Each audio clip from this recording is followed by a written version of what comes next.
Hey everybody, welcome to day 16, and it is the die cut punch or cut file, and I am using the Sizzix die cuts from Tim Holtz for Halloween. And these are the title or word die cuts, and I showed you first how I use them for cards. And I just absolutely love how these die cuts look. I love how they make good cards. But what I'm going to do for the rest of this video is show you how you can use them as a title for a layout.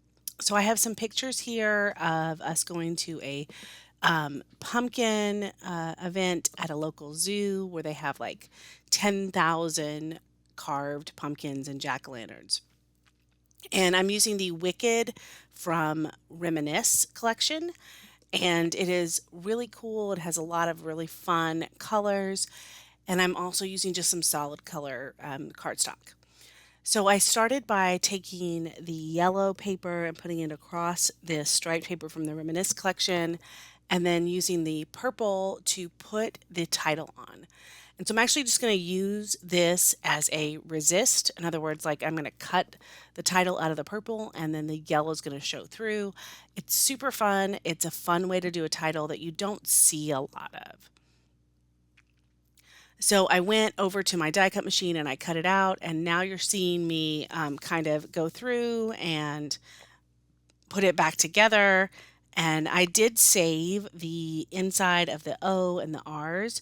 That is the one thing you have to do if you want to do this process, is you've got to save the inside of those letters so you can glue them down.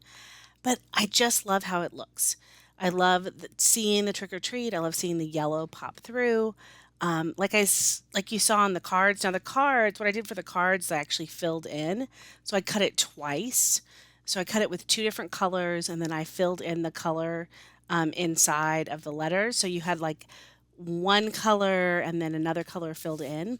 For this, I'm just using the yellow as the resist underneath.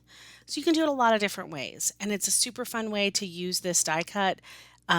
He has done this for Christmas and for Halloween. I have both of them, and I've used them quite a bit. So now what I'm doing is trying to lay out this, put this page together. So what I decided to do was kind of offset all of the photos and the title to the left, and then I'm going to put a line of colors. So this orange happens to be from a 49 and Market, and then so does the green. And the green is kind of a great kind of creepy green that shows up in some of the Halloween collections. And then the purple cardstock. And I'm putting just three different, slightly different sized strips of paper to make kind of an anchor on the right hand side, strips of paper, and then I'm going to use that to put the embellishments on. If you don't have same size photos, so this is the way I'm doing a vertical and a horizontal photo, and this is just kind of making them work in the page. So I'm purposely creating what looks like an intentional space on the right hand side with these stripes. I could have put the photos directly in the middle, but it doesn't, for some reason, it just doesn't look as good. So instead, I put them on the left and then put this stripe down the right hand side.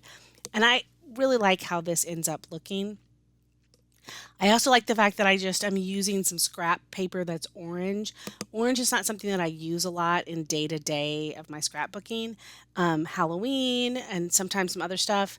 I know there are some people that are going to be looking at this going purple and yellow, very LSU colors, but purple, yellow, green, and orange are very kind of Halloweeny, and I just love how this whole thing kind of comes together.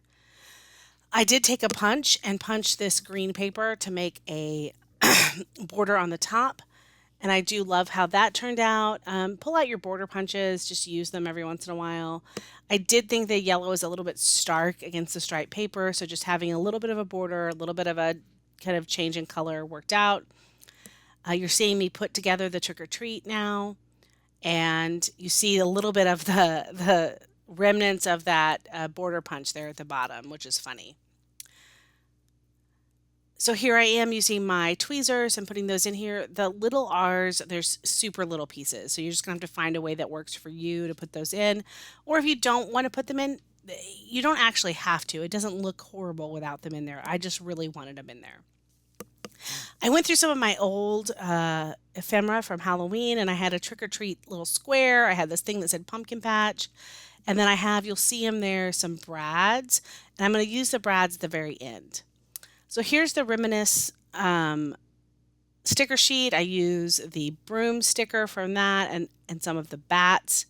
I have this wonderful little die cut from an old, I have no idea what collection it's from, of this little witch. And I put that on there. And I've really just kind of building the page slowly in this one kind of horizontal section. And the title, the trick or treat title, just really works. A couple of other stickers from another sticker sheet. And I have loved how this turned out. It's one big sheet of paper with the yellow kind of strip across it, and I've ended up making it work. I'm adding, excuse me, some of the Distress Mica Mist. You see me use those quite a bit. I like how they end up looking on the page because they do dry with a lot of color and a lot of glitter and a lot of kind of texture. So I've used some purple and some orange there. It adds a little bit, particularly to the kind of stark yellow cardstock. I like how that ends up looking. I will say that on the ghost and the pumpkins that are the slicker material for the foam stickers, it did not work as well. So just be careful of that. You might want to cover those up or do the splatter before you put those on. So now to end the page, what I'm doing is I'm going to cut a couple of places to put the brads in. So I'm going to use a craft knife. I'm going to put some holes and then I'm going to put the brads in this paper. When I put the brads in the back, I'm going to use a piece of washi tape on the back to hold it in place. And that is letting me use some of my older supplies. I hope you like how this turned out. I'm going to give you a close-up of both the cards I made and the layout. Join me tomorrow for day 17. I hope you're loving Scraptember. Please like and subscribe. Thank you.